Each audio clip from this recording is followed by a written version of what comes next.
Alhamdulillahilladzi anzalal Qur'an hudal linnas wa bayyinatin minal huda wal furqan asyhadu an la ilaha illallah wa asyhadu anna Muhammadan abduhu wa rasuluhu alladzi ba'atsahu bil haqqi basyiran wa nadhiran.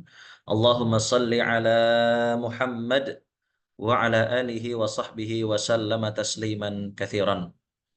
Yang saya hormati para asatidz semuanya dan asatidzah yang semoga kita semuanya di sini dirahmati oleh Allah Subhanahu wa taala. Tentunya senantiasa kita bersyukur kepada Allah atas nikmat yang diberikan kepada kita. Allah masih memberikan perlindungan kepada kita, memberikan kita kesehatan, memberikan kita kekuatan, dan memberikan kita kesempatan. Sehingga dengan kesempatan dari Allah, kita masih bisa terus beribadah, bisa bertobat kepada Allah Subhanahu wa taala, dan kita bisa selalu menuntut ilmu, mencari pahala dan ridho dari Allah Subhanahu wa taala. Apalagi sebagai orang yang beriman, itu tidak bersyukur hanya pada satu keadaan.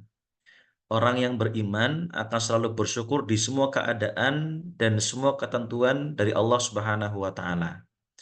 Ketika dia sehat bersyukur, maka sakit juga bersyukur. Ketika dia bahagia bersyukur, maka dalam keadaan sedih atau ada masalah juga bersyukur kepada Allah Subhanahu wa taala. Ini adalah ciri orang yang beriman kepada Allah. Jadi dengan kita mensyukuri nikmat Allah, ini memberikan dorongan kepada kita untuk terus beribadah dan menuntut ilmu. Semoga apa yang kita laksanakan mendapat pahala dan ridho dari Allah Subhanahu wa taala. Salawat dan salam selalu kita curahkan kepada Nabi kita Muhammad sallallahu alaihi wasallam, kepada para keluarganya, para sahabatnya, serta umat-umat yang senantiasa mengikuti risalahnya hingga akhir zaman. Para asatidzah yang dirahmati oleh Allah Subhanahu wa taala, adanya webinar ini berjalan dari beberapa kasus, tentunya kasus di daerah kita masing-masing terkait dengan bacaan Al-Qur'an anak yang sudah lama ikut ngaji tapi peningkatannya masih di situ-situ aja. Kadang-kadang sudah Iqra 6 atau sudah Quran, tapi kesalahannya masih sama. Di huruf yang sama, pada jenis yang sama, dan kita bingung kadang-kadang untuk menentukannya seperti apa. Nah, yang akan saya tanyakan pertama, kira-kira di rumah jenengan semuanya, di rumah Bapak dan Ibu atau asatid-asatidah semuanya, nyari imam itu gampang apa susah sekarang?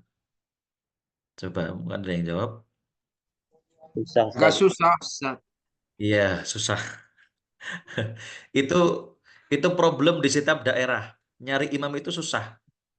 Kenapa? Harus kita akui dari dulu metode hafalan surat-surat pendek kita itu dengan jiping. Yaitu adalah ngaji kuping.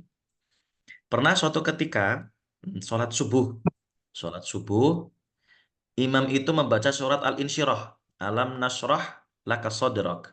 Nah, kemudian setelah membaca Al-Insyirah, jadi imam mulai dari awal, alam nasrah laka sadrak wa wada'na angka wizrak alladzi anqadha dhahrak wa rafa'na laka dzikrak.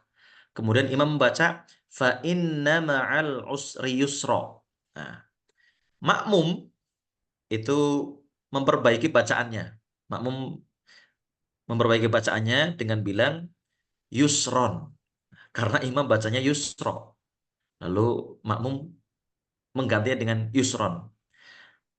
Mungkin karena imamnya agak gengsi, akhirnya diulang lagi. Fa inna ma'al usri yusra.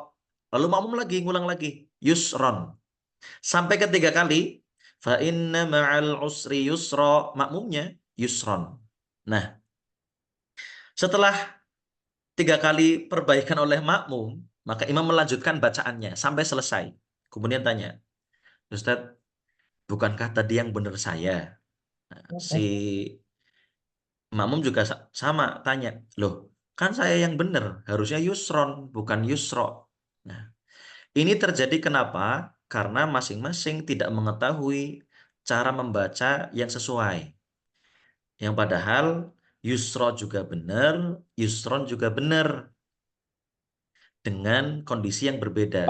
Ketika waqaf maka dibaca yusro, ketika dia bersambung maka dibaca yusron. Kenapa dua orang ini saling memperbaiki? Karena di antara mereka itu hanya tahu satu bacaan, tidak tahu bagaimana hukum bacaannya. Ini yang disebut karena ngajinya jiping atau ngaji kuping.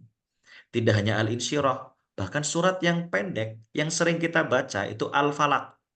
Qul a'udzu birabbil falaq min syarri ma khalaq wa min syarri ghasiqin idza waqab wa min syarri naffasati fil.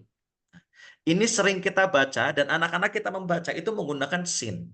Padahal di situ tidak pakai sin, padahal di situ pakainya huruf fa. Wa min syarrin naffatsati fil 'uqad. Ini terjadi karena bukan karena tidak bisa, tapi karena kebiasaan yang menyebabkan dia bacaannya salah. Oleh sebab itu, penting sekali guru atau pengajar itu mengetahui tidak hanya untuk anak kecil, tapi juga untuk orang tua. Mengetahui masalah-masalah apa yang sering dihadapi oleh santri atau oleh murid atau oleh orang yang sedang belajar dengan kita, yang kemudian kita butuh solusi daripada itu. Kenapa? Karena ketika salah satu huruf itu bisa merubah arti dari bacaan. Ketika kita baca Qul huwallahu ahad, itu menggunakan kok yang artinya katakanlah dialah Allah yang Maha Esa. Tapi banyak dari kita yang membaca menggunakan ka. Qul huwallahu ahad.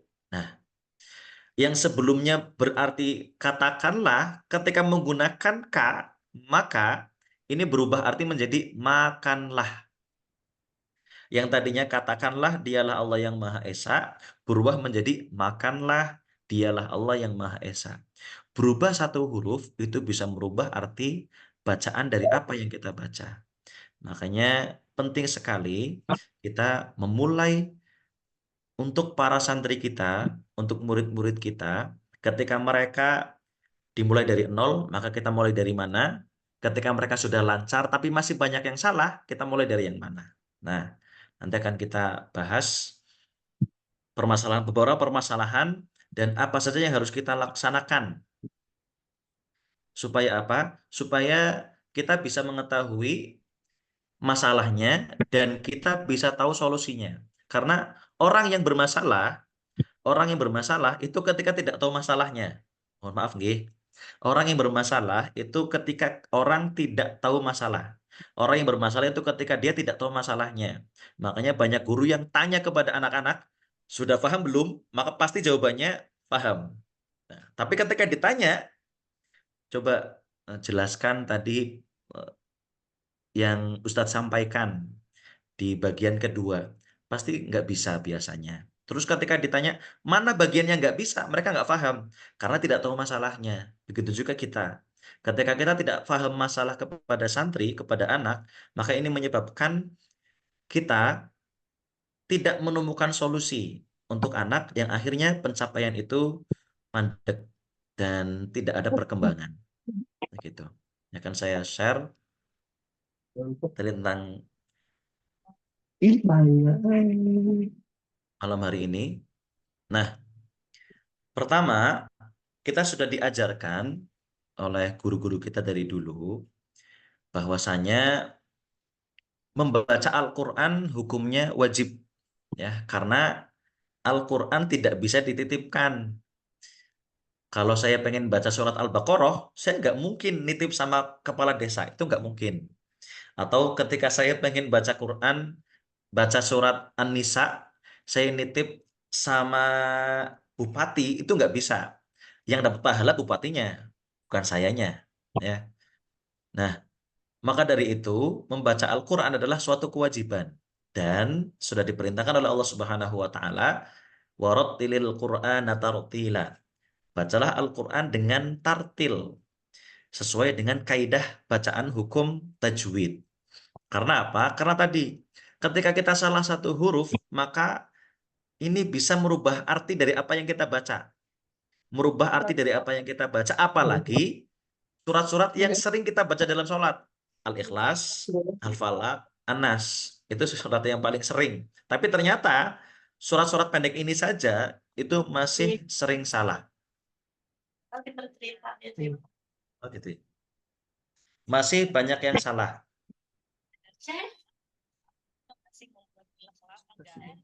Nah, oleh sebab itu kita semuanya bisa berdasar daripada dalil Al-Quran yang ada di surat Al-Muzammil, yaitu warattilil Qur'ana tartila. Bacalah Al-Quran dengan tartil. Yang kemudian di matan Al-Jazari disebutkan wal akhdhu bit tajwidi hatmun lazimun. Man lam yujawwidil Qur'ana athimun li'annahu bihi ilahu anzala wa hakadha minhu ilaina wasala. Jadi mengambil ilmu tajwid atau kita belajar ilmu tajwid adalah suatu keharusan. Karena man lam yujawwidil Qur'ana athimun. Siapa saja yang baca Quran tidak pakai hukum tajwid, apalagi makhrajnya tadi dibiarkan salah, maka ini bisa menyebabkan dosa karena maknanya juga salah. Kita bisa dengar dari surat Al-Bayyinah radhiyallahu anhum wa radu anhu. Itu menggunakan do radhiya yang artinya adalah Allah ridho dengan mereka, mereka ridho dengan Allah. Tapi banyak dari kita yang baca bukan pakai do, pakainya da. Radhiyallahu anhum wa radu anhu. Banyak banget dari kita yang bacanya pakai da. Itu artinya murka. Ketika kita menggunakan da radhiyallah, maka Allah murka dengan mereka, mereka murka dengan Allah. Padahal seharusnya Allah ridho dengan mereka, mereka ridho dengan Allah. Ini yang menyebabkan menjadi suatu keharusan mengambil ilmu tajwid. Yang kemudian li'annahu bihi ilahu anzala. Karena Al-Quran turun sudah sesuai dengan hukumnya. Wahakadha minhu ilayna wasala. Dan sampai kepada kita, itu sudah berdasarkan kaidah hukum ilmu tajwid. Makanya dari awal lebih baik kita memaksa benar daripada dibiarkan salah. Terutama bagi kita yang pasti punya waktu. Di dalam sholat kita baca Al-Fatihah dan baca surat. Akan sangat disayangkan kalau di sisa umur kita, kita menggunakan bacaan sholat yang biasa-biasa saja dan bacaan Al-Quran yang sering salah, tidak pernah kita perbaiki, yang akhirnya kualitas dari apa yang kita kerjakan itu tidak berdampak sama diri kita, hanya melaksanakan rutinitas. Nah, inilah yang menjadi landasan kita, kenapa kita mengajarkan tajwid atau mengajarkan tahsin kepada anak-anak kita, kepada santri-santri kita, agar membaca Al-Quran sesuai dengan kaidah hukum tajwid. Kalau dari awal imamnya bagus bacaannya, maka akan melahirkan jiping yang bagus. Nah, jiping itu apa ya? Janji nguping. Jadi apa yang didengar itu yang diserap oleh makmum. Nah, ini yang kita rasakan sekarang. Kita bacaan surat Al-Falaq, An-Nas, Al-Ikhlas, Al-Lahab, An-Nasr, Al-Kafirun itu banyak yang salah karena apa? Karena ngaji kupingnya itu salah. Tapi kalau imam atau murid-murid kita memulai dengan langkah yang bagus dari ilmu tajwid, maka insya Allah ini akan melahirkan jiping yang bagus, bacaan yang bagus, yang kemudian hafalan juga pasti bagus. Kemudian kenapa seorang guru itu sangat berperan di dalam pendidikan umat? Karena tentunya kita tahu yarfa'illahu alladhina amanu minkum walladzina utul ilma darajat. Ini ada di surat Al-Mujadilah bahwasanya Allah akan mengangkat derajat orang yang beriman dan orang yang berilmu, ya. Dari kita mengajarkan kepada santri-santri kita, anak-anak kita, maka kita sudah memberikan ilmu kepada mereka, apalagi ini berkaitan dengan Al-Quran.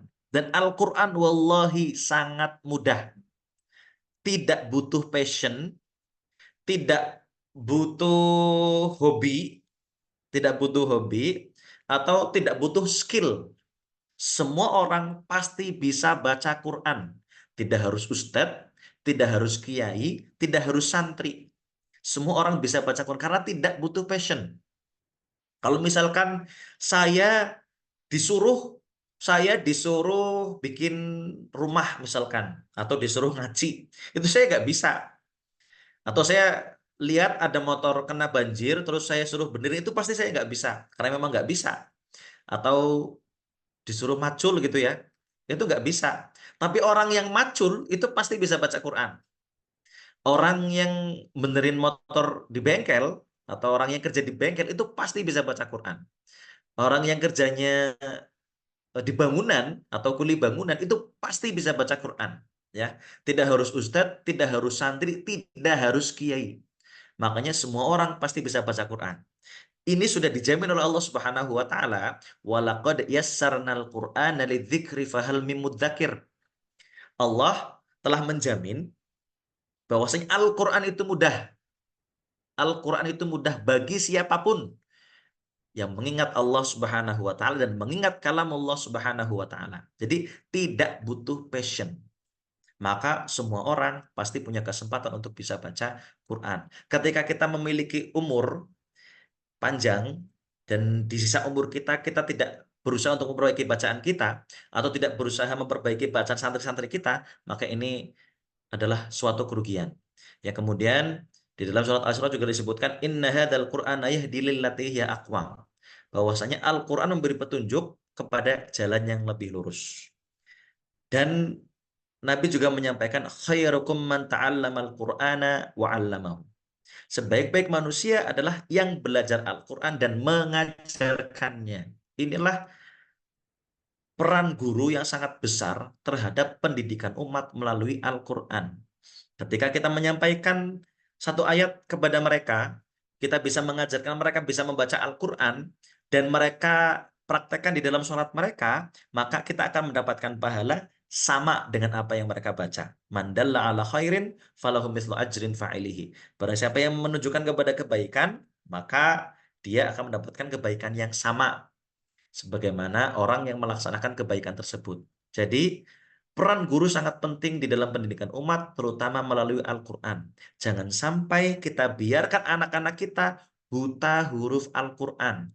Jangan sampai kita biarkan anak-anak kita tidak bisa membaca Al-Quran, atau membaca Al-Quran bisa, hanya makhrajnya masih tidak sesuai, panjang pendeknya masih kurang pas, kemudian hukumnya masih tidak sesuai dengan kaidah hukum tajwid. Yang ini harus kita perbaiki. Kemudian bagaimana kita bisa menyesuaikan dengan kondisi anak? Yang pertama, nggih. Satu, anak-anak bukan miniatur orang dewasa, ya. Karena anak-anak itu fokusnya lemah, kemudian tidak memiliki kontrol emosi seperti orang dewasa. Jadi tidak bisa disamakan anak-anak dengan orang dewasa. Kalau kita memaksa standar anak dengan standar orang dewasa, ini hanya bikin emosi. Nah, ini nggak selesai-selesai nantinya. Yang akhirnya ketika kita ngajar itu bikin capek. Dan dulu saya itu tidak terlalu suka anak kecil. Qadarullah di pasca sarjana ketemu dengan beberapa pembina di TK, yang akhirnya kita sering sharing, dan ternyata anak kecil itu memiliki siklus yang lebih cepat daripada kita. Mereka tidak perlu penjelasan yang panjang, tidak perlu penjelasan yang rumit, sedetail mungkin tidak perlu, karena mereka hanya perlu mendengar, memproses, dan mengeluarkan. Itu anak. Yang mana ini jarang kita pahami. Makanya akan sangat salah ketika kita memaksa anak-anak menggunakan standar orang dewasa. Ini keliru. Yang akhirnya kita cepat emosi. Makanya ketika melihat anak, jangan pakai kacamatanya kita, tapi pakai kacamata anak. Nah, ini yang pertama. Jangan jadikan anak sebagai miniatur orang dewasa. Yang persepsinya harus sama dengan kita, itu tidak bisa.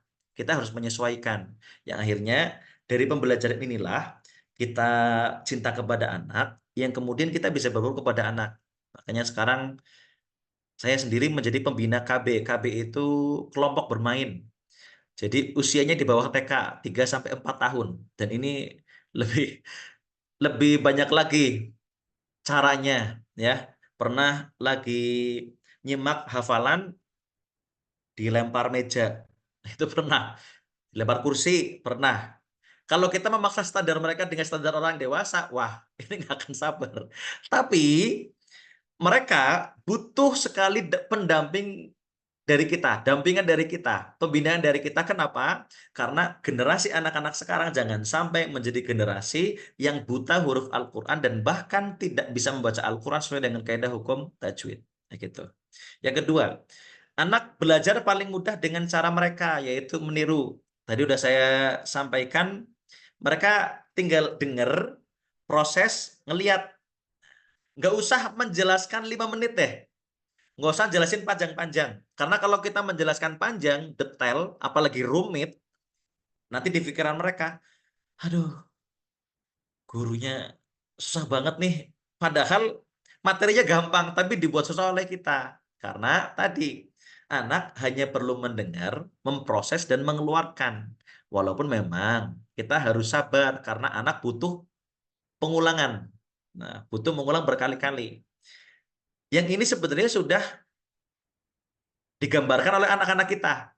Ketika anak-anak kita kecil, itu umur 1 tahun atau 1,5 tahun kan sudah mulai bisa ngomong dikit-dikit. Atau umur 2 tahun sudah mulai mau lancar atau sudah lancar. Ketika mereka ngomong, tidak pernah kita mengajarkan kepada mereka. Tapi kita adanya adalah mengulang. Mengulang mereka. Kalau kita fungsinya kepada mereka di kecil, memaksa dengan kosakata-kosakata kita, maka akan sangat susah. Beban orang itu sangat berat. Tapi karena anak memiliki pemikiran yang cepat, mereka hanya mendengarkan, sering mendengarkan omongan orang tuanya, kemudian mereka bisa mengikuti. Nah, ini yang jarang kita pikirkan, yang sering terlewat di pikiran kita, yang akhirnya kemampuan anak-anak dibiarkan lewat, kemudian mereka jenuh dengan cara kita, yang akhirnya mereka malas untuk terus belajar membaca Quran, memperbaiki bacaannya. Apalagi di umur-umur SMP itu biasanya sudah mulai banyak godaan, banyak fitnah yang akhirnya belajar baca Quran atau belajar memperbaiki bacaannya itu bikin sangat malas. Yang ketiga, anak butuh suasana yang aman, ya, bukan takut. Jadi pertama ketika kita mengajar kalau bisa ada ice breaking, ada dibuat seru, ya, nggak usah lama-lama deh, nggak usah 10 menit, 5 menit aja cukup. Karena apa? Ketika kita ngisi pertama dengan contoh nih, kita ngomong gini. Assalamualaikum warahmatullahi wabarakatuh. Nah, ini sudah suasananya suasana horor sekali dari kita. Yang akhirnya tidak ada kesan menarik dari anak-anak. Yang kemudian pembelajaran berikutnya itu, mohon maaf sekali, itu biasanya membosankan. Yang akhirnya anak-anak males gitu. Terus untuk nambah misalkan baca Iqra ya 1 halaman. Buat nambah lagi itu udah malas karena dari awal kita memberikan kesan yang tadi kurang happy atau kurang menyenangkan. Makanya dari awal kita bisa mulai dengan ice breaking. Contoh, kita bisa mulai dengan gini. Anak baik, ketika Ustadz bilang anak baik, maka kalian bisa ngomong siap. Nah, ketika Ustadz bilang anak soleh, maka kalian bisa ngomong saya. Coba seperti apa? Ketika Ustadz bilang anak baik, maka bilangnya siap. Posisi duduk dan bilang siap. Ini pasti efektif untuk mendisiplinkan mereka dan merapihkan duduk mereka.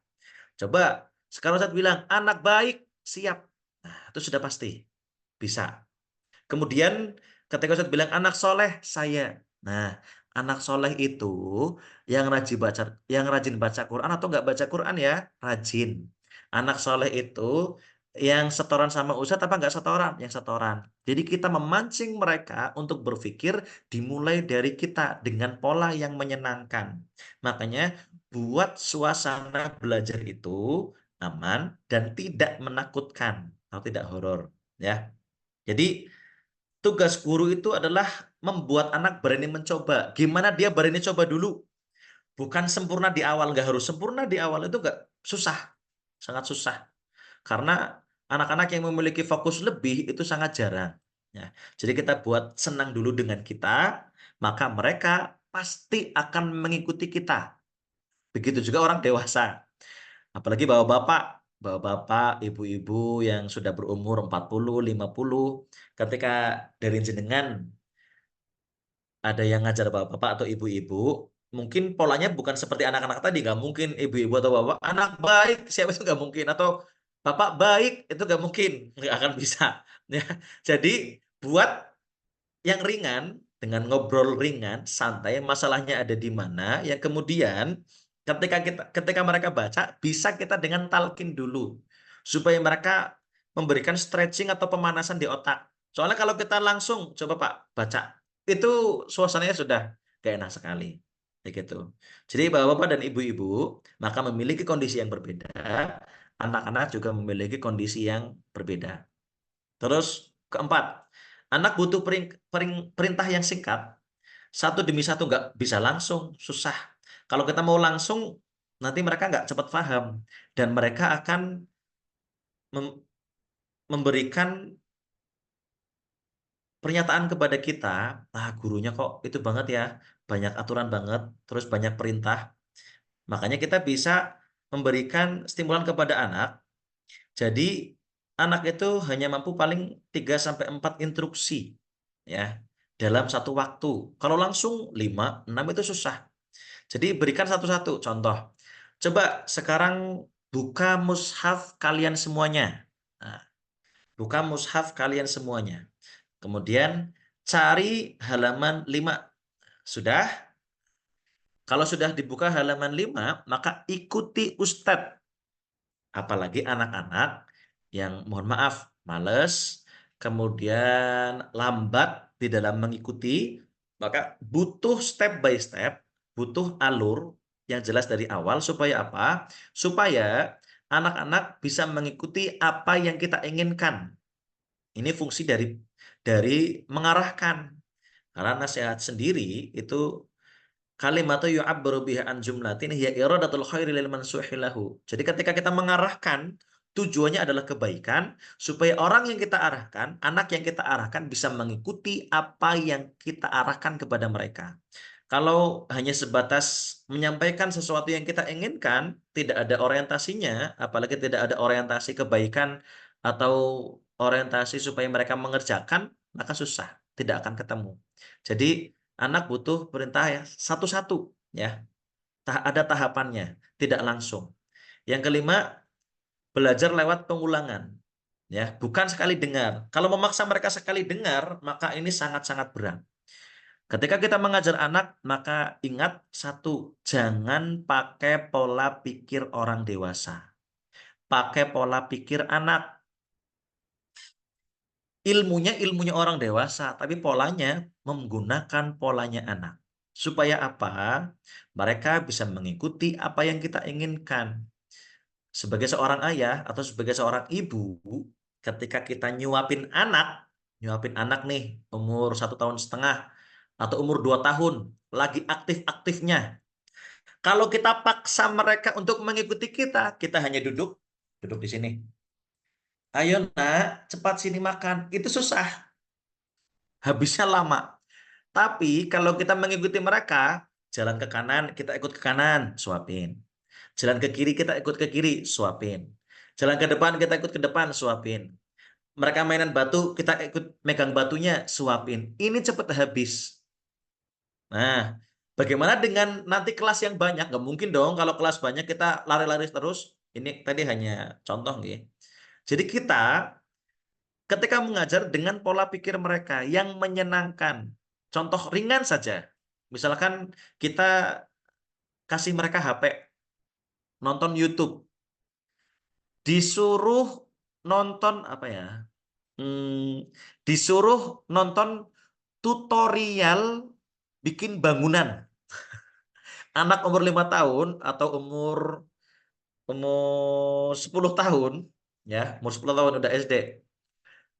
Dikasih nonton tutorial bikin bangunan, cara bikin bangunan atau cara memperbaiki mobil yang rusak. Itu mereka nggak minat. Ketika kita berikan pilihan, milih Upin Ipin atau milih tutorial memperbaiki mobil, pasti mereka milih Upin Ipin. Bagaimana dengan nonton saja itu menyesuaikan dengan umurnya, menyesuaikan dengan pola pikir mereka, masa kita mengajar Al-Quran itu memaksa dengan pola pikir kita. Nah, jangan sampai seperti itu. Jadi ketika kita mengajar anak dengan pola pikir anak, ilmunya ilmu orang tua. Kemudian permasalahannya, ini hanya sedikit permasalahannya, nanti bisa kita bahas di lain waktu. Pertama, huruf huruf hijaiyah anak itu sering sekali terbaca sama. Ini permasalahan. Kadang-kadang mereka sudah masuk ke Iqra 6, sudah masuk ke Quran, tapi bacaannya masih sama hurufnya. Padahal konsep dari huruf itu sangat-sangat gampang. Karena harus kita ketahui kenapa kita bahas huruf, karena huruf itu memiliki peran penting di dalam membaca Al-Quran. Ketika hurufnya salah, tadi sudah saya bilang, masuk ke lahnul jali. Arti bisa ikut salah, ya. Artinya bisa salah. Jadi kita wajib memberikan perhatian penting terhadap huruf, ya. Karena ketika hurufnya salah, maka ini bisa merubah arti dari apa yang kita baca. Begitu.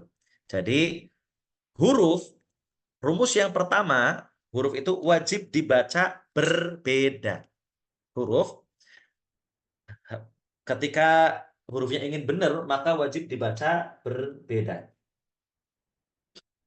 Jadi ketika kita baca abata sa jaha kho, maka ini keliru.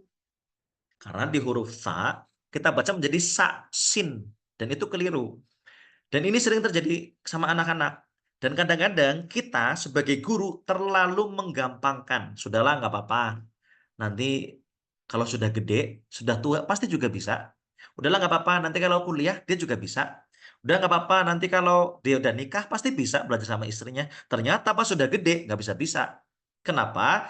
Karena dari kecil sudah terbiasa mengucapkan huruf sa. Begitu juga abatasa, jahakho, da, za, ro, za, sa, sya, so, do. Nah, so dibaca dengan sa, so, do, to, do. Padahal harusnya vo.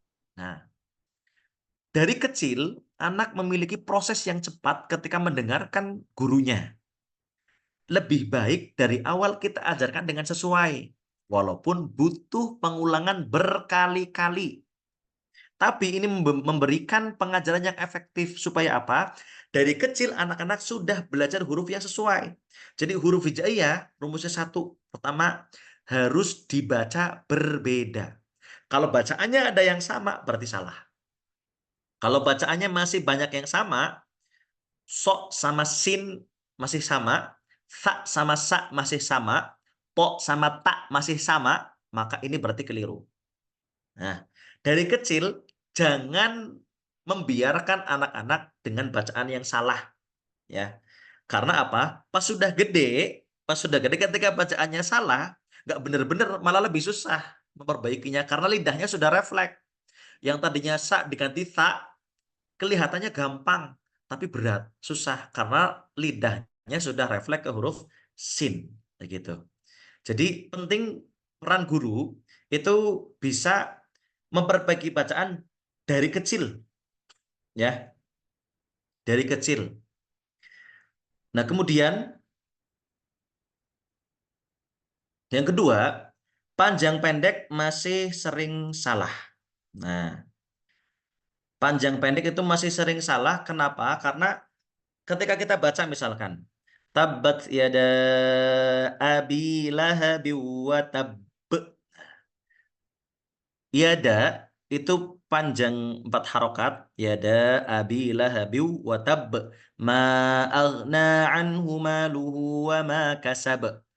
Ketika kita baca wa ma kasab, dibaca dengan pendek, maka akan mengeluarkan bunyi yang sangat aneh. Karena tidak sesuai. Ma aghna anhu mal. Nah, maluhu wa ma kasab. Harusnya kan wa ma kasab, wa ma kasab. Ketika bacaan hurufnya itu masih sering salah, terutama di panjang pendek, maka solusi yang pertama untuk anak G, pertama untuk anak, setiap membaca dengan mushaf, misalkan anak kecil, maka ditalkin dan memberikan perbedaan setiap huruf yang 2 harokat harus diayun. Jadi ada perbedaan. Ini untuk anak kecil. Untuk orang dewasa sudah lancar, tapi panjang pendeknya masih sering salah, maka kasih 1 halaman atau setengah halaman, 7 baris. Setiap matobi'i digarisin, digaris. Setiap matobi'i digaris. Dan memberikan arahan, setiap membaca yang ada garisnya, maka diayun. Contoh, innalladzina kafaru sawa'un 'alaihim a'andzartahum. Innalladzina kafaru innalladzina kafaru. Nah, ini digarisin. Jadi orang dewasa sebelum baca di 7 baris itu memberikan garis dulu. Oh, ini di waw, berarti ada garisnya, dia diayun. Innalladzina kafaru sawa'un 'alaihim a'andzartahum. A'andzartahum am lam tunzirhum la yu'min. Nah, ketika kita tahu di situ ada mat tabi'i, ada waw, ada alif, terus kemudian ada ya, maka berikan arahan garis. Tapi kalau metode ini digunakan kepada anak, maka nggak akan bisa. Anak nggak bisa ngikutin. Jadi anak bisa mendengarkan dari bacaan kita, yang kemudian bisa diikuti oleh mereka. Dan panjang pendek ini salah, itu juga mempengaruhi dari arti. Contoh, Yasin wal Qur'anil Hakim, innaka laminal mursalin. Innaka laminal mursalin.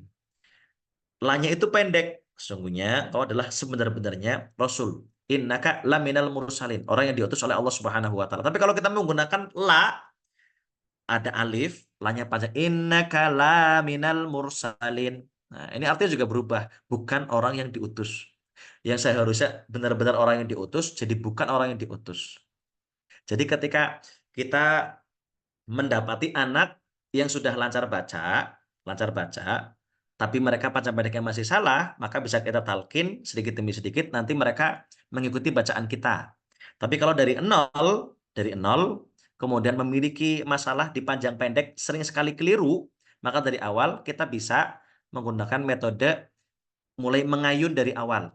Ya, Mada, Rina, bisa. Begitu. Dan lebih mudah anak yang belum ada terkontaminasi sama sekali dan belum lancar, itu lebih gampang. Kemudian wakaf tidak tepat. Jadi banyak sekali dari kita, santri-santri kita, itu malah takut wakaf. Jadi ketika baca panjang itu dilanjut terus. Contoh, kadzalika yuhi ilaika wa ilal ladzina min qablik. Allahul Azizul Hakim.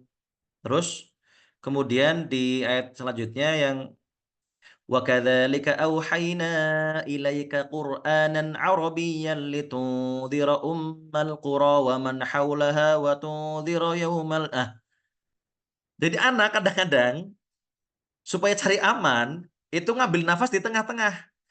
Wa kadzalika auhayna ilaika qur'anan arabiyyan Nah, ketika mereka masih tahap awal maka ini lebih mudah.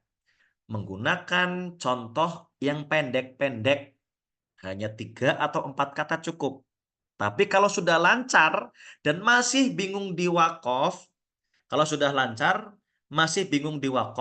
maka kita bisa memberikan arahan kepada mereka, memberikan tanda nih wakafnya di sini, nanti diulang dari sini.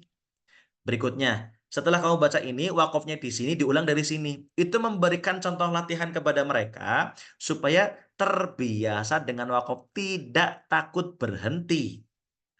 Karena kadang-kadang anak-anak takut berhenti, takut salah. Ketika orang takut salah, biasanya malah tambah salah biasanya. Gitu. Kemudian yang keempat, tidak disiplin dan tidak konsisten. Ini butuh sekali ketertiban atau kedisiplinan dari seorang guru. Kadang-kadang sering izin, bolos, atau terlambat. Dan bacaannya yang kita berikan tugas kepada mereka, ini nanti dibaca ya di rumah. Kadang-kadang nggak dibaca. Akhirnya besok setelah mereka belajar hari ini, besok belajar lagi, itu seperti mengulang pelajaran hari Sabtu karena tidak diulang di rumah. Padahal kemampuannya juga, mohon maaf sekali, standar misalkan. Nah, maka kita bisa memberikan reward. ya. Jadi nggak usah harus mingguan sih, bulanan juga bisa. Apalagi anak-anak kecil hanya dikasih tanda bintang saja di tangan itu sangat senang. Dikasih tanda bintang, nanti dikasih bintang kertas ya, atau nanti dapat cap dari ustadz, dapat tanda tangan, itu sangat senang sekali anak kecil. Nah, kalau orang tua ketika ada yang tidak disiplin maka menggunakan lembar mutabah atau lembar monitoring. Ini juga bisa berlaku kepada anak yang kemudian biasanya, tapi ketika orang tuanya sibuk, tidak ada waktu untuk monitoring anaknya. Ya, akhirnya ini juga menjadi problem. Jadi lebih baik ketika tidak disiplin dan tidak konsisten, maka kita bisa menerapkan jadwal tetap ya. Kalau memberikan arahan hanya gini, nanti malam tolong kamu baca ini ya. Itu biasanya anak lupa. Tapi kalau kita berikan waktu khusus habis maghrib, jam habis maghrib, setelah sholat maghrib, kamu langsung baca ini. Jadi mereka sudah punya petunjuk, punya gambaran, oh berarti saya habis maghrib harus baca ini. Tapi kalau arahannya umum, nanti malam harus baca ini, supaya kamu besok lancar. Itu susah. Jadi langsung berikan waktu saja. Terus tadi ada target dan reward. Tadi bisa pakai bintang, bisa pakai stiker. Stikernya nggak harus stiker asli ya. Boleh stiker gambaran jenengan, boleh. Bisa gambar bintang, bisa gambar bulan, atau tanda tangan. Atau kemudian bisa namanya mereka di tangan, bisa nama mereka di tangannya mereka, bisa juga, atau di bukunya mereka, atau tanda tangan jenengan. Mereka sangat senang. Kenapa? Karena itu bentuk penghargaan dari kita.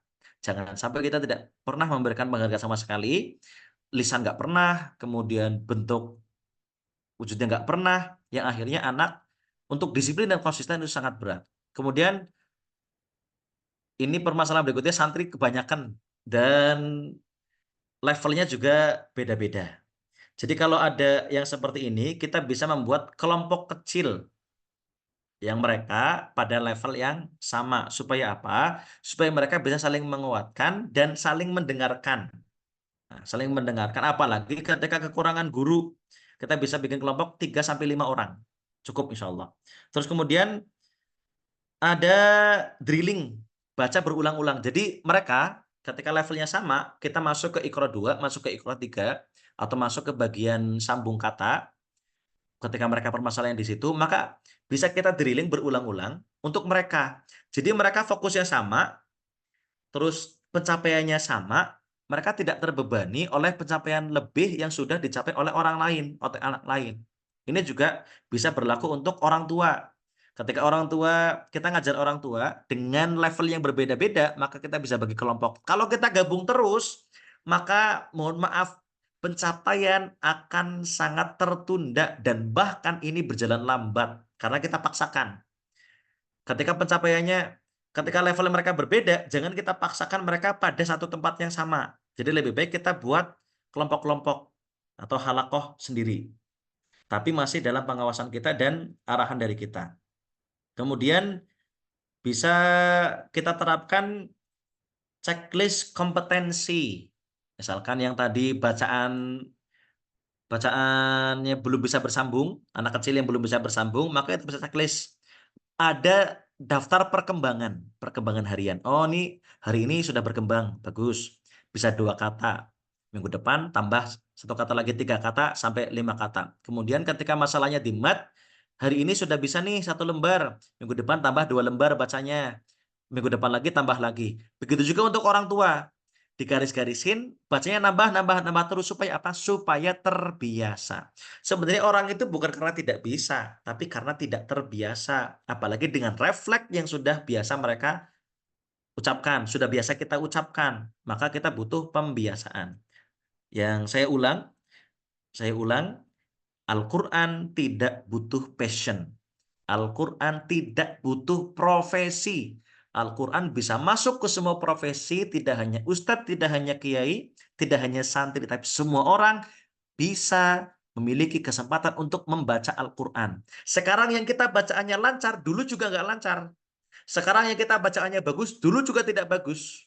Jadi orang yang sekarang belum bagus bacaannya, maka ada kesempatan besar dan sangat-sangat mudah sudah dijamin oleh Allah Subhanahu wa taala, ini pasti bisa baca Quran. Jadi dengan level yang berbeda kita fokuskan, terus anak-anak banyak tidak menjadi hambatan, kita masih terus memberikan drill kepada mereka, kepada orang-orang yang belajar membaca Al-Quran, insya Allah mereka bisa membaca Al-Quran. Kemudian penguasaan metode yang kurang, nah ini yang sering terjadi sama kita. Kadang-kadang kita sebagai guru tidak mau berkembang, akhirnya penggunaan metodenya itu-itu aja. Nah, makanya kita perkembangan santri atau murid itu kadang-kadang lambat karena kita ngajarnya kadang-kadang pakai insting. Adalah yang penting ngajar, nggak ada metodenya, pakai insting. Terus kemudian nggak ada tahapan, tidak ada target pencapaian yang akhirnya pencapaian dari siswa atau murid itu sangat-sangat lambat dan bahkan tidak berhasil. Jadi kita bisa menyediakan modul. Nah, ini nanti ada pembahasan sedikit di akhir modul Smart Tahsin. Kemudian kita bisa mengikuti pelatihan rutin sama bisa menggunakan kalau kita ada mungkin ada speaker atau ada sound system, bisa menggunakan sound supaya lebih menarik. Apalagi untuk laki-laki, ya laki-laki lebih ke tadi pendengaran. Yang putri kalau dijelasin mungkin cepat ya. Kalau laki-laki dijelasin agak susah. Ya misalkan ada jelasin sedikit ya. Karena kalau jelasin terlalu panjang mereka berat. Jadi kalau jelasin banyak atau dijelasin huruf atau dijelasin hukum, biasanya para lelaki atau anak-anak laki-laki itu udah malas duluan. Tapi kalau anak perempuan seneng aja. Jadi kita bisa menggunakan karena sekarang zamannya sudah canggih, gunakan sound system. Terus kekurangan kita, masalah kita selanjutnya adalah tidak ada evaluasi, yang akhirnya tidak ada daftar perkembangan santri, daftar perkembangan murid, begitu juga untuk bapak-bapak.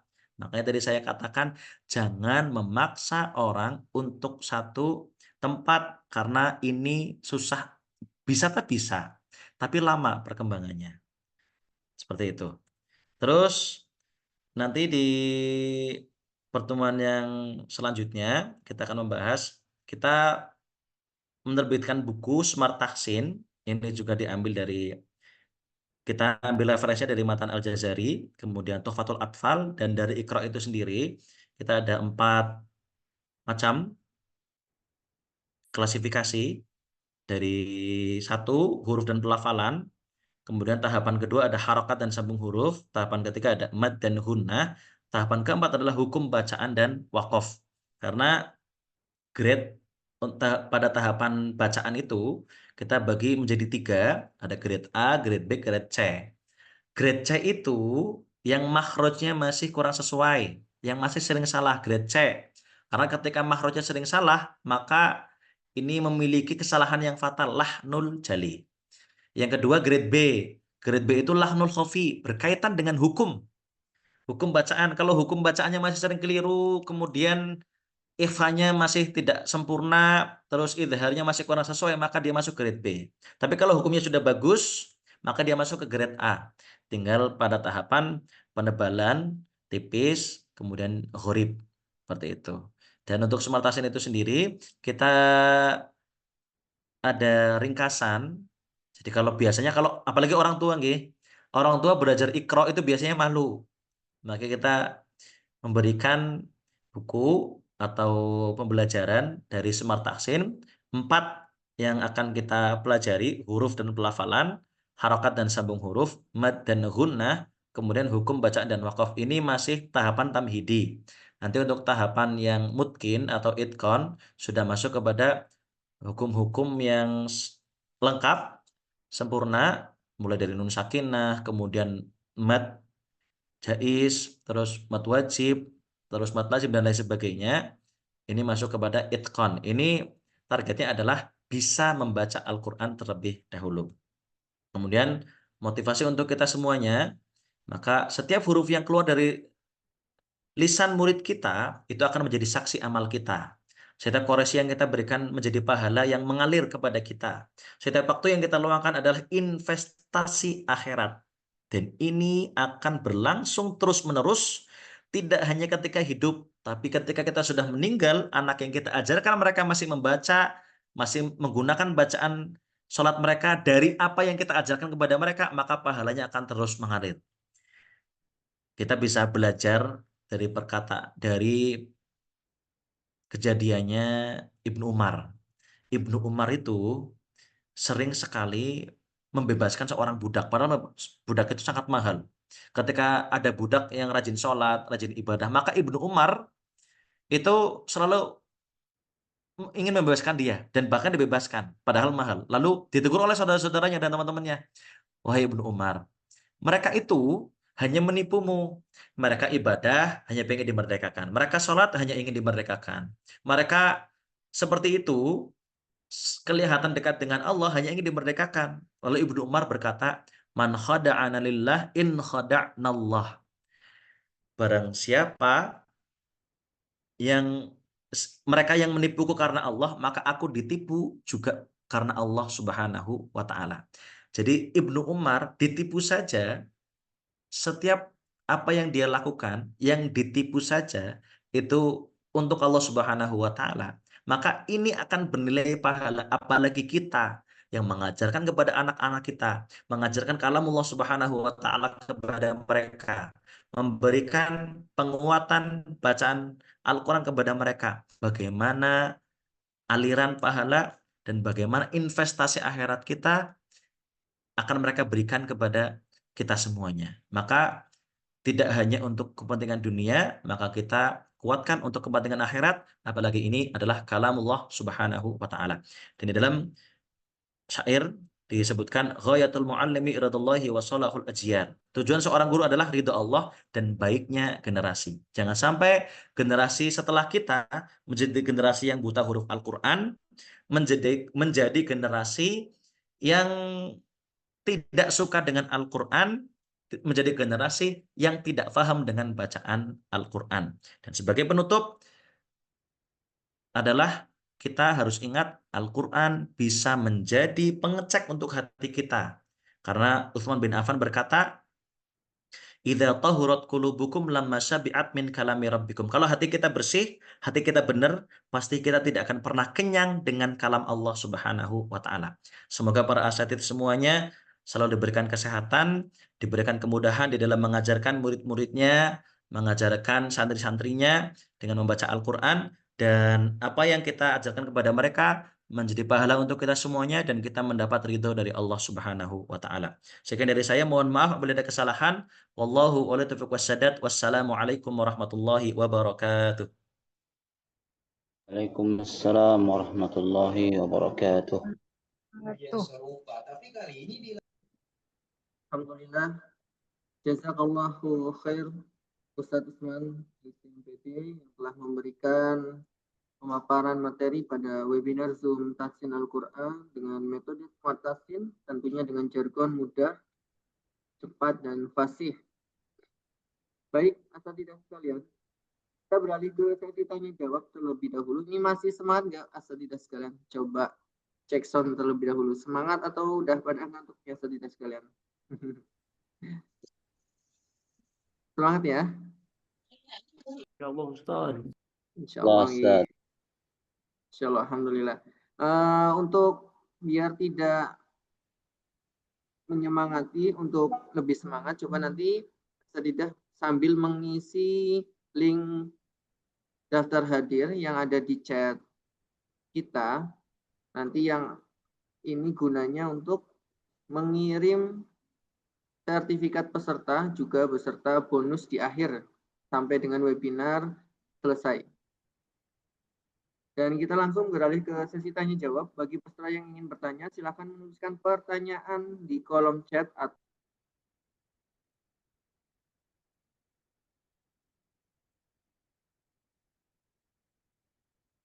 untuk para asatidzah yang bertanya.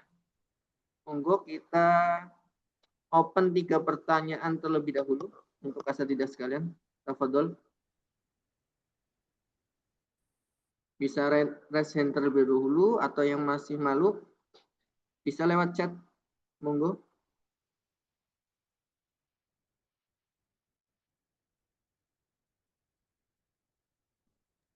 Izin bertanya Ustaz. Tafadhol, Ustaz. Nama asal dari mana? Oke. Izin Assalamualaikum warahmatullahi wabarakatuh. Waalaikumsalam warahmatullahi wabarakatuh. Oke, perkenalkan nama saya Raisman, asal dari Garut, namun sekarang merantau di Yogyakarta, Ustaz. Masya Allah. Tafadhol. Izin bertanya Ustaz. Iya. Eh, izin ya, kadang kita tuh merasa minder ya, ketika ada orang yang minta diajarin Al-Quran kepada kita, karena kita belum punya ilmu atau karena kita masih merasa belum punya pendidikan sebagai guru gitu kan Ustaz. Jadi menolak gitu, menolaknya kurang pede gitu Ustaz ya. Nah, pertanyaannya adalah apa tahapan awal ketika kita apa metode awal kita kita diminta untuk mengajarkan Al-Quran gitu Ustaz, baik oleh orang tua ataupun oleh anak-anak ataupun oleh yang seumuran seperti itu Ustaz. Mungkin itu dulu Ustaz agar metodenya seperti apa, karena tadi ya masalahnya kurang pede karena belum punya pendidikan sebagai guru dan sebagainya. Wallahu alam. Syukran Ustaz. Barakallahu fikum, Ustaz. Ustaz Raisman, nih. Ustaz Raisman dari Garut. Terima kasih. Selanjutnya kita masuk ke pertanyaan kedua. Silakan kita kumpulkan terlebih dahulu. Ustaz Di izin chat bertanya. juga ada beberapa yang sudah bertanya. Kita batasi untuk yang question atau bertanya langsung 3 penanya ya. Untuk Ustaz yang chat bisa izin bertanya. langsung ditanyakan di chat. Insya Allah kita jawab satu persatu terlebih dahulu. Untuk yang raise langsung bisa Umu Halwa. Monggo kepada Umu Halwa dipersilakan. Bismillah, Assalamualaikum warahmatullahi wabarakatuh, Ustaz. Waalaikumsalam warahmatullahi wabarakatuh. Asal mana Umu Halwa? Oh iya, perkenalkan nama saya Umu Halwa, saya berasal dari Medan, Sumatera Utara, Ustaz. Masya Allah, Medan. Nggih. Langsung pertanyaan monggo, Ustaz. Iya. Ustazah. Nah, izin bertanya, Ustaz. Bagaimana caranya kita menghadapi santri yang mengeluh, tidak bisa menghafal? Kan saya mengajar di salah satu yayasan gitu kan, Ustaz. Salah satu yayasan, dan di dalam yayasan itu sudah pasti ada namanya target dalam hafalan. Nah, salah satu santri ini atau beberapa santri ini ada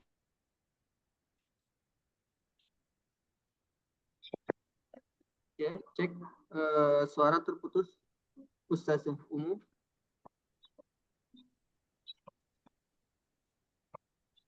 Cek Ustazah Umu. kita melihat dia itu sebenarnya mampu, cuman karena terikuti oleh lingkungan dan hawa nafsu yang kayak saya tidak bisa seperti itu, Ustaz. Oke, baik. Nah, mungkin itu saja Ustaz. Lebih intinya bagaimana cara menghadapi santri ini yang udah terdoktrin dengan pikiran mereka sendiri bahwasannya saya tidak mampu. Padahal setelah dia setoran sama kita itu dengan berapa yang mampu dia, berapa ayat yang dia mampu, dia bisa berbicara dengan temannya atau menghabiskan waktu dengan temannya. Mohon maaf Ustaz apabila ada kata yang kurang jelas. Jazakumullahu khairan katsiran. Wassalamualaikum warahmatullahi wabarakatuh. Waalaikumsalam warahmatullahi wabarakatuh. Mohon maaf untuk Ustazah Umu Halwa, mungkin saya perjelas nih. Bagaimana cara kita menghadapi santri yang sering mengeluh seperti itu, nggih? Ustazah? Iya Ustaz, benar Ustaz. Oke, baik, barakallahu fikum. Oke, selanjutnya penanya yang terakhir Ustazah Davi. Ustadz atau Ustazah nih. Monggo dipersilahkan. Pertanyaan terakhir. Bismillahirrahmanirrahim. Assalamualaikum warahmatullahi wabarakatuh. Waalaikumsalam warahmatullahi wabarakatuh. Sebelumnya saya mengucapkan terima kasih banyak Ustadz, jazakumullah khair atas ilmunya. Tadi Ustadz sempat menayangkan atau menampilkan slide tentang jangan jadikan murid itu sebagai miniatur orang dewasa. Saya sangat tertarik dengan kalimat tersebut karena itu sangat sangat berkaitan langsung dengan saya sebagai pengajar anak usia dini kelas 1, kelas 2 SD. Jadi memang kesulitan untuk mengajar anak di bawah 10 tahun itu memang fokusnya, apalagi sekarang pengaruh dari, media sosial itu gampang ke-distract, anak-anak itu mudah ke-distract dengan adanya, media sosial segala macam itu dan game. Jadi, untuk, eee, menumbuhkan fokus, mungkin tahannya paling lama itu 15 menit. Jadi untuk, menjaga fokusnya anak-anak itu supaya tidak ke-distract itu paling 10 menit anak-anak kelas 1 SD itu Pak, Ustadz. Jadi itu tantangan yang sampai sekarang itu formulanya mungkin, saya belum, menemukan yang pas gitu karena, dari kelas 1 ataupun kelas 2 yang pernah saya ajari itu memang fokus mungkin di 20 atau 15 menit pertama itu, sudah sangat bagus jika fokusnya itu bisa sampai 15 menit. Kadang cuma, baru salam mereka sudah langsung lari-lari lagi, terus, ngajar lagi. Jadi ini yang bisa, menghambat bagaimana penyampaian materi, khususnya materi tahsin, apalagi jilid 1 jilid 2 dan ada beberapa, di lapangan itu Pak, Ustadz maaf, ada beberapa, kasus di lapangan itu yang mana mereka itu umur 6 tahun itu belum bisa, membaca dengan lancar, dengan jelas. Itu, treatment-nya seperti apa ya untuk kasus anak yang seperti itu atau problematika anak yang seperti itu? Kemudian yang kedua, jadi, ada yang cadel juga. Jadi bagaimana cara mengajarkan tahsin untuk anak-anak yang mungkin belum sempurna untuk, seperti mungkin mohon maaf giginya belum lengkap. Jadi itu kan mempengaruhi bagaimana makhrajnya, terus, lidahnya mungkin agak cadel, itu bagaimana treatment yang pas untuk anak-anak usia dini. Dan manajemen pengelolaan halaqah itu idealnya berapa ya? Karena di sekolah saya itu satu halaqah itu jumlahnya Ustadz ada yang 18, 19, maksimal tuh 20. Apakah efektif untuk anak usia dini satu halaqah itu berjumlah 20 gitu Ustadz. Makasih, jazakumullahu khair. Wassalamualaikum warahmatullahi wabarakatuh.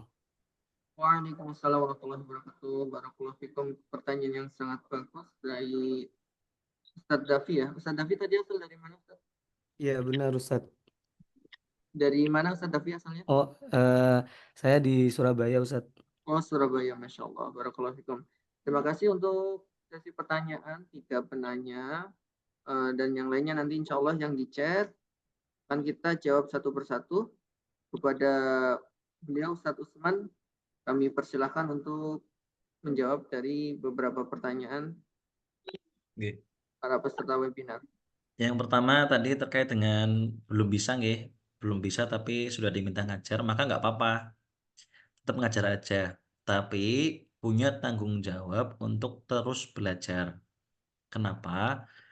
Karena ketika kita diminta mengajar, terus kita ngerasa belum sempurna, padahal bisa loh ya, tapi belum sempurna, dan kita menolak, ini justru yang ditunggu-tunggu oleh setan.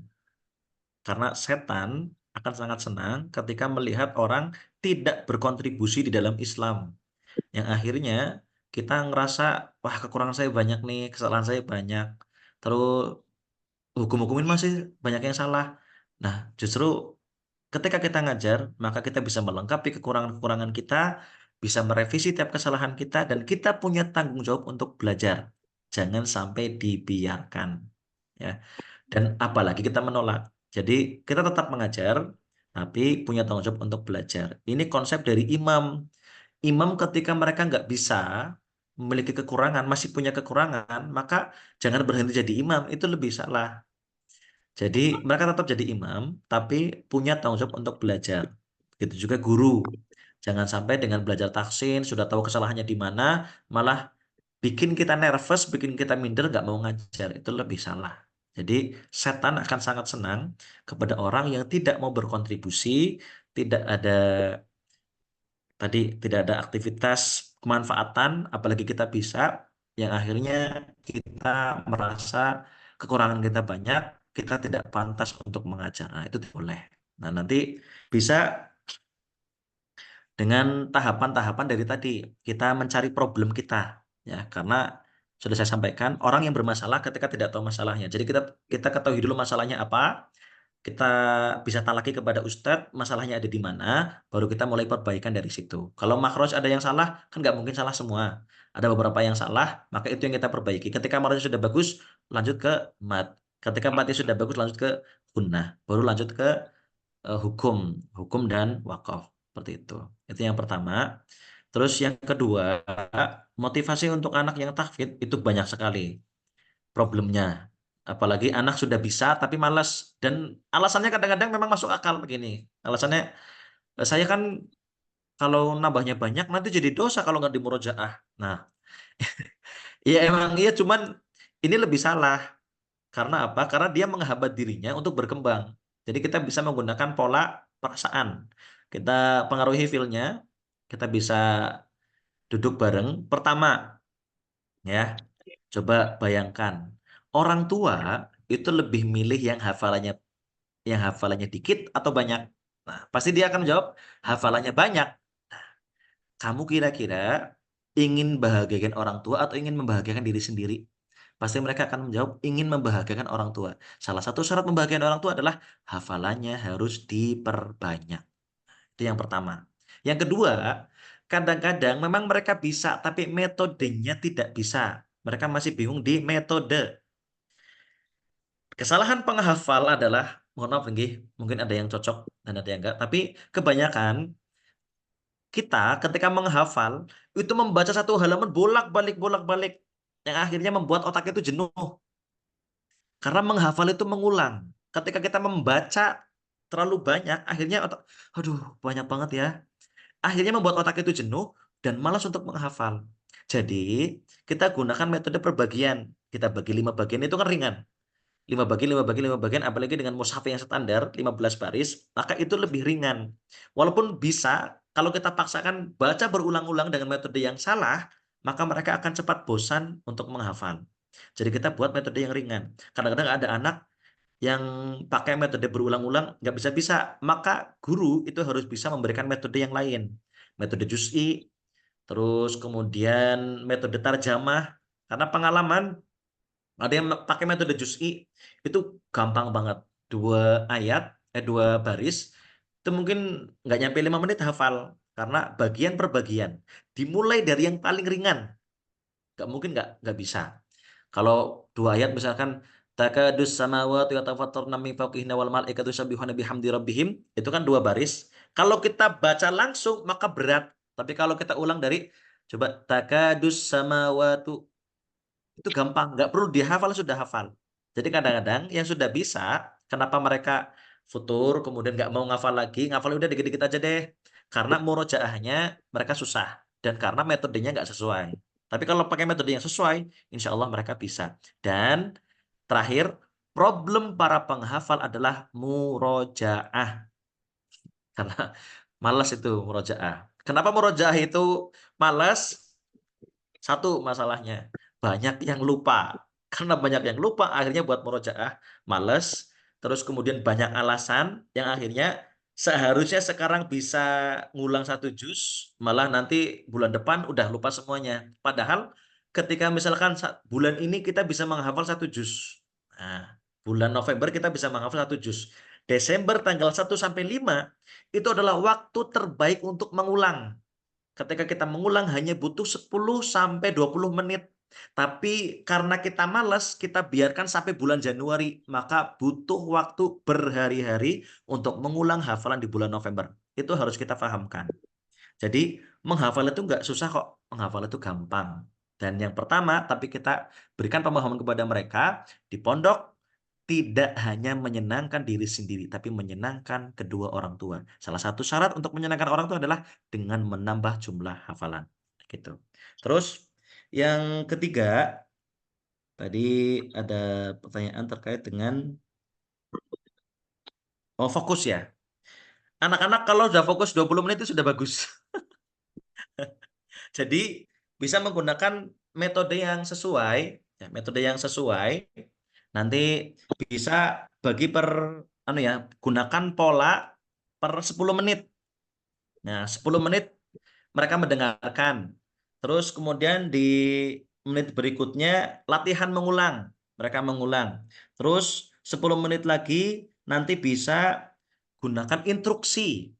Coba cari huruf, misalkan huruf ja yang ada matnya. Coba kita baca bareng-bareng. Coba kamu baca. Nah, harus menggunakan metode yang berbeda. Kenapa? Karena anak, seperti saya sampaikan tadi, anak itu fokusnya cepat.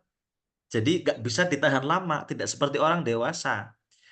Makanya kita buat per menit, 10 menit. 10 menit nanti mereka mendengarkan, 5 menit berikutnya nanti mereka bisa mengikuti instruksi kita, 10 menit berikutnya nanti bisa tadi mencari huruf, 10 menit berikutnya nanti bisa tanya jawab atau pertanyaan singkat, terus di 5 menit berikutnya nanti ice breaking yang berkaitan dengan huruf. Coba ketika Ustadz bilang huruf kok, maka angkat tangan kanan. Ketika Ustadz bilang huruf sa, angkat tangan kiri. Coba kok, maka tangannya akan diangkat terus. Sa, angkat terus. Terus ketika Ustadz bilang just, nah ini sebagai variasinya.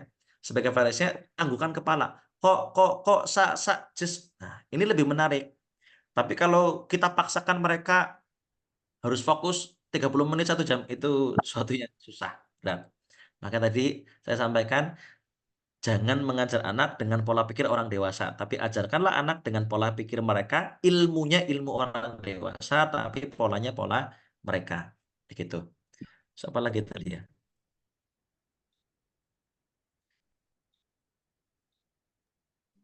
Terus di chat singkat sudah 9:30. Mengajarkan makharijul huruf ke usia ikro awal. Saya hanya mentalkinkan dengan cara memperlihatkan lidah atau mulut rahan. Karena kalau materi makhraj, nah memang anak kalau materi susah. Jadi tahapan awal anak itu fokus hanya mendengarkan saja. Coba saja dipraktekkan besok. Kita baca 3-5 kali. Contoh, balso, itu mereka pasti bisa ngulang. Tapi kalau kita jelaskan makhrajnya itu susah. Jangan menjelaskan makharijul huruf dengan terlalu detail ya. Jadi cukup praktekkan, ulang 5 kali, 3-5 kali, mereka praktek. Nah, ini bisa diulang beberapa hari, nanti insya Allah bisa. Karena anak itu mendengarkan, memproses, dan mengeluarkan. Tapi kalau kita jelaskan dengan cara yang detail, banyak, justru anak malah susah pahamnya. Mereka misalkan hafal, mohon maaf lagu. Mereka tuh nggak ngafal karena sering dengar. Apalagi huruf itu lebih gampang. Ketika mereka mendengarkan huruf, sering dengar huruf yang pas, yang benar, mereka lebih cepat lagi. Coba, bisa dicoba. Ada anak bacanya fasih, namun hukum-hukum bacaannya belum mengerti. Dijelaskan berkali-kali tapi tidak paham. Nah, dengan cara tadi, karena ketika kita menjelaskan idhar kan ada 6 huruf. Atau ikhfa yang banyak ada 15 huruf. Kita bisa bagi berapa termin. 6 huruf bisa dibagi 3.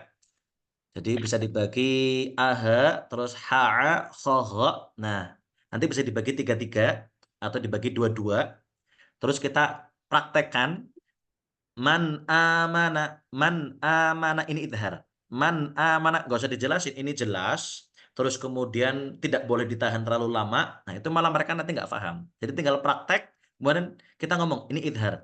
Nah, praktek ini hukumnya. Ini ikhfa. Milkumul mukmin, contoh. Milkumul, contoh. Ya. Jadi ketika kita baca, ini ikhfa, ini idgham, ini harus gunnah, ini bila gunnah. Tapi ketika kita jelaskan, nanti mereka susah untuk memproses. Apalagi mohon maaf dengan kondisi santri yang kemampuannya kurang cepat, maka harus dengan cara yang paling mudah. Intinya tadi, kita buat mereka senang dulu, jangan dengan mode sempurna. Pertama, ya, jangan mode sempurna, tapi banyak mengulang supaya mereka terbiasa, dan kemudian kalau sudah terbiasa pasti ngikutin kita.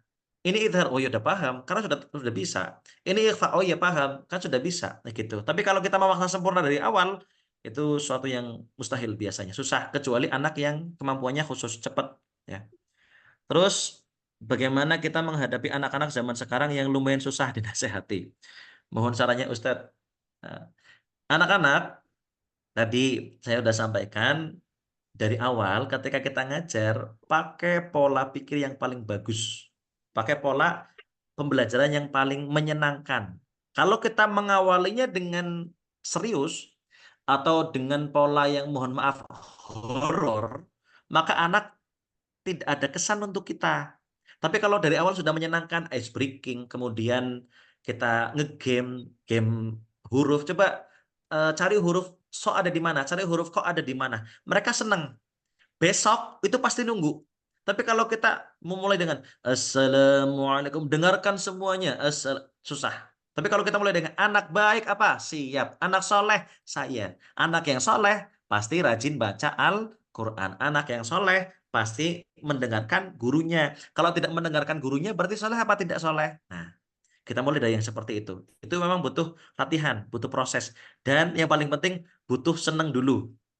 Kalau kita sudah senang latihan ice breaking, enak banget. Karena saya juga dulu ngerasain bagaimana tidak nyamannya menghadapi anak-anak kecil. Tapi setelah komunikasi, setelah berbincang-bincang dengan pembina TK, pembina KB, akhirnya punya gambar. Ternyata gampang ya ngajar anak itu. Mereka hanya perlu mendengarkan, memproses, udah pasti mengeluarkan, ngikutin. Yang penting sering diulang, gitu. Jadi kita saja, ya, mohon maaf sekali, nipu itu ketika mau menipu orang itu dengan cara yang paling bagus. Senyum, terus kemudian chattingannya bagus, terus ada alurnya supaya orang bisa ketipu. Tapi kalau dengan cara yang jelek, itu orang susah untuk ketipu. Apalagi kita untuk belajar mengajarkan anak supaya bisa baca Quran. Gunakan pola yang paling bagus, jangan sampai kalah dengan mereka. Orang yang mau jualan saja itu banyak metodenya supaya laku, supaya banyak dilihat, supaya banyak yang datang. Apalagi kita yang mengajarkan kalamullah subhanahu wa ta'ala. Cari metode, cari suasana yang paling bagus. Gunakan langkah awal yang paling membahagiakan. Jangan membosankan. Makanya jangan ajarkan anak dengan pola pikir kita. Jangan paksakan mereka dengan standar orang dewasa. Tapi gunakan dengan kacamata mereka. Terakhir, mengajar SD cuma 2 orang tapi mereka masih ikro. Ibunya ingin mereka hafal juz 30 selama ini. Kalau belum bisa baca, maka metode paling bagus adalah talqin. Ya. Jadi ditalkin oleh kita, tapi kalau kita paksa untuk baca suratnya itu berat. Itu menyusahkan anak. Jadi ketika mereka tidak bisa baca, maka metode paling sesuai adalah talqin. Kita membacakannya sedikit demi sedikit, jangan langsung banyak nih, karena kalau langsung banyak nanti mereka jenuh dan biasanya nggak mau ngafal lagi. Jadi lebih baik sedikit-sedikit kita ulang dan buat itu menyenangkan. Coba idza zulzilatil ardu zilzalaha, ketika mereka sudah bisa, tadi Ustadz sudah naruh kertasnya ada di mana, coba kalian cari ayat 1, ayat 2, ayat ketiga, nanti dibacakan kayak gitu. Jadi kalau kita ngajar anak-anak memang harus banyak variasi di dalam mengajar. Mungkin itu saja. Terima kasih.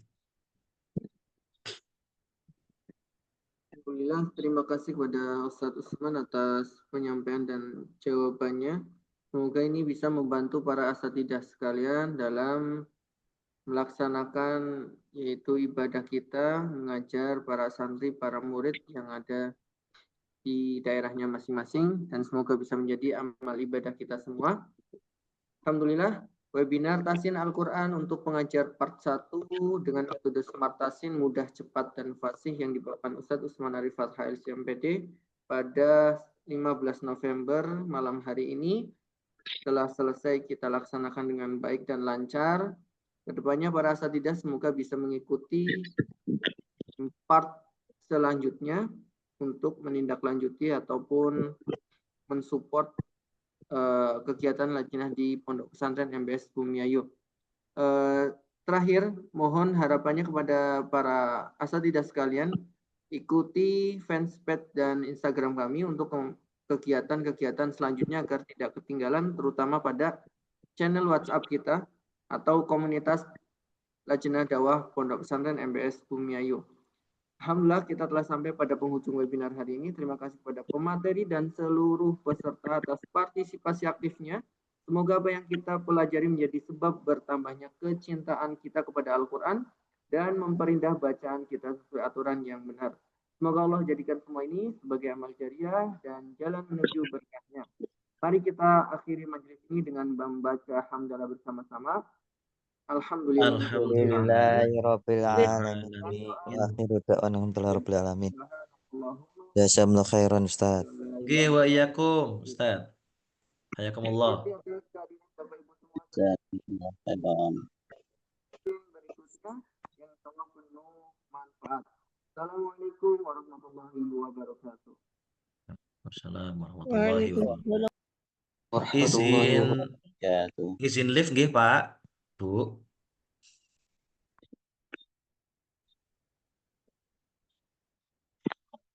Iya, monggo bisa live. Untuk rekaman insya Allah nanti kita share di grup. Barakallahu fikum. Ustadz mau tanya Ustadz, ini 1 minggu berapa pertemuan Ustadz ya? Insya Allah nanti informasi dulu yang kita grup nih, Pak. Stay tetap di grup untuk info selanjutnya. Barakallahu fikum. Terima kasih.